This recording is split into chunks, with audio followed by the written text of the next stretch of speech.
President Trump slamming the mainstream media for its, quote, vicious and unfair rumors about First Lady Melania's recent hiatus from the public eye. This, as a new survey from Pew Research Center reveals that a sizable number of Americans feel just absolutely worn out by the amount of news being fed to them. So the question is, when is enough enough? Bringing in now Brent Bozell, president of Media Research Center, and Gina Loudon, political analyst, and Donald J. Trump for President Advisory Board. Brent, let me start with you. So many people now in this country are just saying they're tired of the news, and most of them point to the negativity of it, the biasness of it all. And President Trump in a tweet earlier today saying that four reporters spotted Melania in the White House in the last week, merely, walking to meetings, and they never once reported that, allowing the negative narrative out there to continue over and over again. You've been in this business a long time. Have you ever seen anything like this? No, it's just obsession. And it's embarrassing, and it's insulting. It's all those things. And we look at the numbers. The numbers speak for themselves. By the way, on Melania, I could have this wrong, but I believe CNN so far has done 23 different stories on Melania. I mean, it's just gossip all the time. Turn on CNN at any moment of the day, and they're attacking. And it's always source, which is another way of saying gossip, In 2016, during the campaign, 91% negative coverage. Throughout 2017, I'm getting it wrong here, 91.5% coverage, negative coverage, and then went up by 2.2% more so far this year. It's been nothing but, the numbers, 89.5, 89.7. Now I get it right. Huge. It's Either way. 9 out of 10 stories.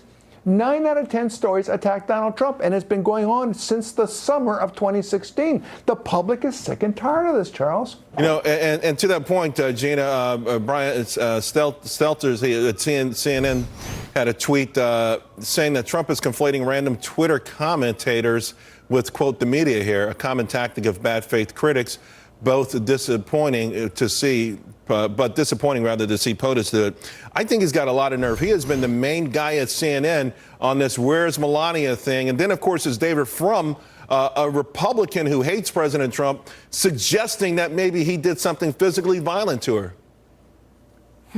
Yeah, these people are sick, honestly. Trump derangement syndrome is out of control, Charles. I've done a massive study on it, and I have a book coming out on that very topic, because the mentality of this country and where the left is and how desperate they are to paint this president and his family in a negative light is frankly disturbing and disturbed. But, thank God we have people like Brent who can watch those other, because if you were Charles right now to flip over to one of the other networks that will remain nameless, I guarantee you they'd be doing something on identity politics. The reason people are sick of news isn't that they're sick of news. They're sick of watching the division that takes place on those other networks and being called a racist or a sexist or having it inferred on them constantly. That's what people are sick of, obviously, because the president's popularity continues to incline while the news popularity tends to decline. And everyone knows this. It's not a secret. In fact, Eamon Javers, CNBC, he put out a tweet on May 30th. Not that this will deter the conspiracy theorists, but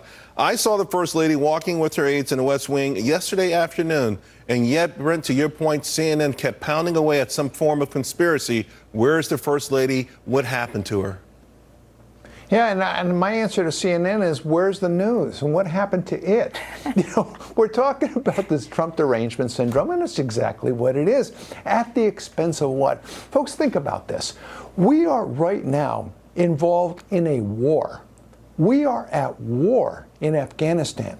When was the last time you saw a story about a war that we're involved in?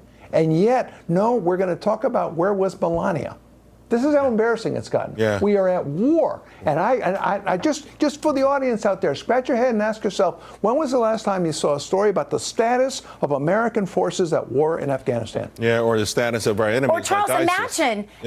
Imagine, Charles, if we had the economic news out of Obama that we've had, that this president has accomplished, President Trump has accomplished. Imagine. It would be wall-to-wall coverage. It would be the front of every single newspaper headline. And yet you hear nothing about that, and they'd rather talk about palace intrigue and made-up stories about violence. Right. At some point, these people need to be held accountable. By the way, we do have signs of the First Lady today. She was at an event with President Trump, and he actually had some kind words to share with her about her treatment. Do we have the sound for that? Of course, we have to start with our great First Lady, Melania. Thank you, Melania. She's doing great. She went through a little rough patch, but she's doing great, and we're very proud of her. She's done a fantastic job as First Lady. The people love you. People of our country love you. All right, Brent and Gina, thank you both very much. Did you notice that? Yeah.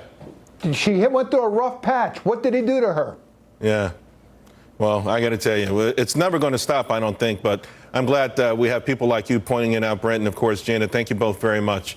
Hey, coming up, Larry Kudlow.